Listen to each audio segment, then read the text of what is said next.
my gosh, I hope she's okay. I gotta go. I'm running late for work.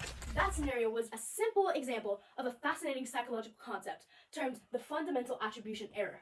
This concept describes the fact that an individual has a tendency to attribute other people's actions to their personality, even though they attribute their own actions to the environment. In order to understand the neuroscience behind the fundamental attribution error, we can look at a study that was published by the National Institutes of Health. In this study, the participants were placed in an fMRI. An fMRI measures the brain activity by detecting the changes in the blood flow between the different areas of the brain. While inside the fMRI, the participants were given two things. They were given the behavior of an individual and the situation that the individual was in.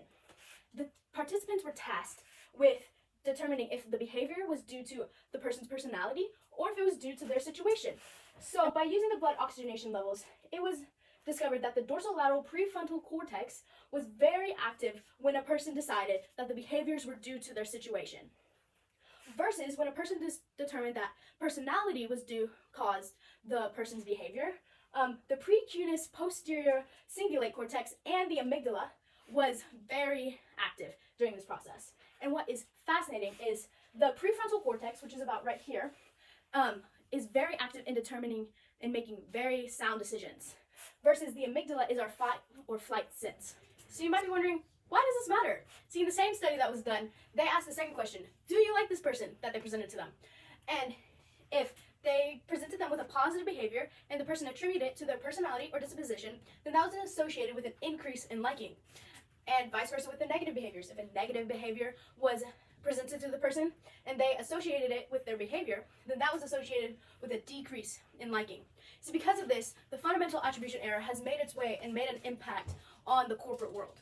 See, the brain, more often than not, uses limited amount of information that is given in an interview to make a quick judgment about a person instead of trying to understand who they are and where they're coming from, and if there are any outside factors that are impacting them that day. No matter how hard someone tries, it is close to impossible to completely avoid the fundamental attribution error in our lives.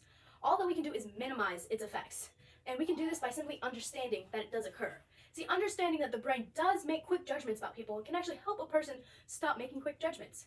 Once a person realizes that they are making quick judgments, each time they are thinking about how they feel about a person, they can analyze how they arrived at that feeling. Now, the next time you find yourself having a strong opinion about someone else, ask yourself if there could be an outside factor that might cause a person to act in such a way.